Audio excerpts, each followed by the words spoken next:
आशा है कि आप लोग अच्छे होंगे। आज मैं आप लोगों के समक्ष बिहार इंटरमीडिएट बोर्ड में पूछे जाने वाले प्रैक्टिकल पेपर के कुछ सैंपल लेकर आया हूँ जो आप लोगों के लिए काफ़ी महत्वपूर्ण है। बच्चों, हमारे चैनल फिजिक्स के मूल मंत्र को ज़्यादा से ज़्यादा शेयर कीजिए और अपनी राय कमेंट बॉक्स में ज़रूर दीजिए। तो चलिए हम देखते हैं।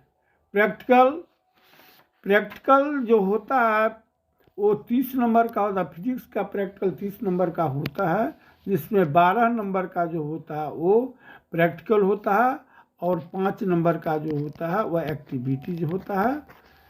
और इसके बाद जो है नोटबुक्स होते हैं, नोटबुक से 5 रहता है और 5 नंबर व्यवहार होता है। इस प्रकार 30 नंबर का प्रैक्टिकल आपका फिजिक्स में होता है। तो चलिए हम प्रैक्टिकल पेपर को लेकर के चलते हैं। पहला प्रैक्टिकल है कि अर्ध विक्षेपण विधि के द्वारा गैल्वेनोमीटर का प्रतिरोध ज्ञात करना।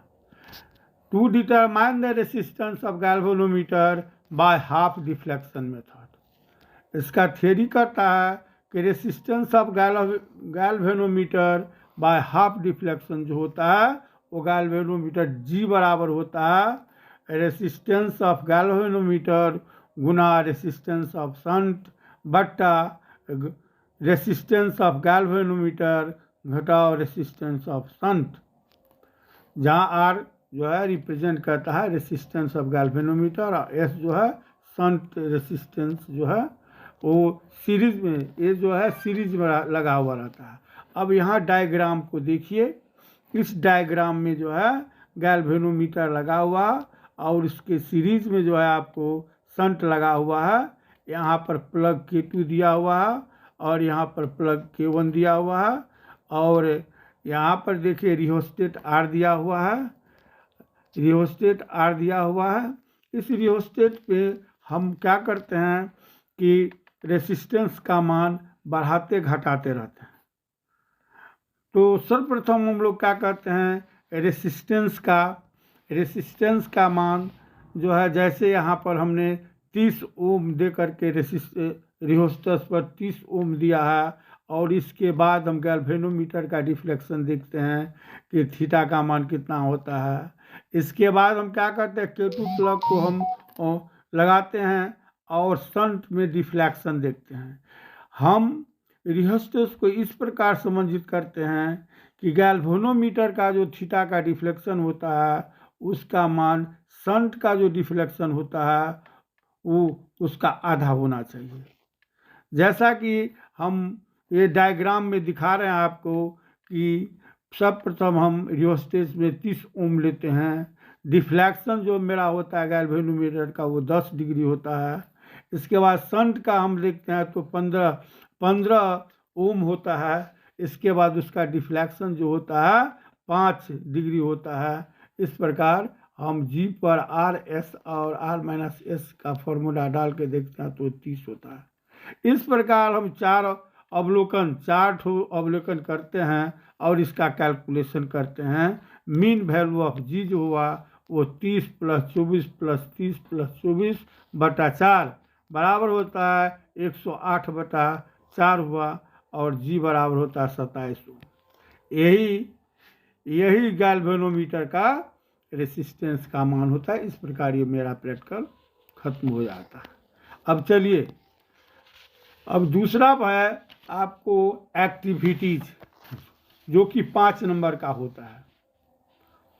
ये एक्टिविटीज कहता है, क्वेश्चन है कि पतले रेखा चित्र स्लिट की सहायता से प्रकाश के ध्रुवण का अवलोकन करें और to observe the polarisation of light due to their slits. अब इसका थियरी कहता है कि ध्रुवक पदार्थ से होकर प्रकाश का केवल वही भाग आर पार कर सकता है जिसमें ध्रुवक पदार्थ के ध्रुवण अक्ष के समानांतर कंपन हो रहा हो। इसका अर्थ है कि ध्रुवक पदार्थ से निकलने के बाद अध्रुवित प्रकाश समतल ध्रुवित हो जाता है।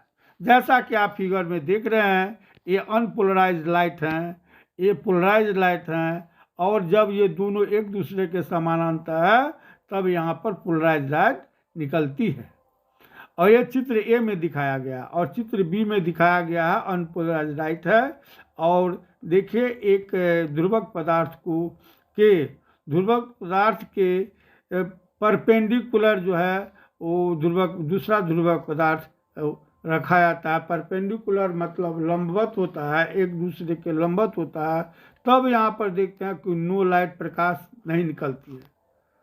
समझ रहे हैं? ये पोलर इससे प्रकाश नहीं निकलती है, चित्र 2 कहता है। अतः यदि समतल ध्रुवित प्रकाश के पथ में एक दूसरा ध्रुवक पदार्थ इस तरह रख दिया जाए ताकि पहला ध्रुवक खंड पहले ध्रुवक खंड के आरे हो, अर्थात दोनों ध्रुवक खंड के अक्ष एक दूसरे के लंबवत हो, तो दूसरे ध्रुवक से बाहर कोई प्रकाश नहीं निकलेगा। यदि दोनों ध्रुवक खंडों के अक्ष एक दूसरे के समानांतर हो, तभी पहले ध्रुवक द्वारा उत्पन्न ध्रुवित प्रकाश दूसरे ध्रुवक से होकर के निकल सकेगा। इसका निष्कर्ष कहता है कि उपर्युक्त क्रियाकलाप से यह स्पष्ट होता है कि ध्रुवक खंड समतल ध्रुवित प्रकाश उत्पन्न करता है यदि ध्रुवक पदार्थ आरे तीर से या समकोण पर हो, तो दूसरे ध्रुवक से कोई प्रकाश नहीं निकलता है। यही आपका एक्टिविटीज है। इतना लिख करके एक्टिविटी मेरा खत्म हो जाता है।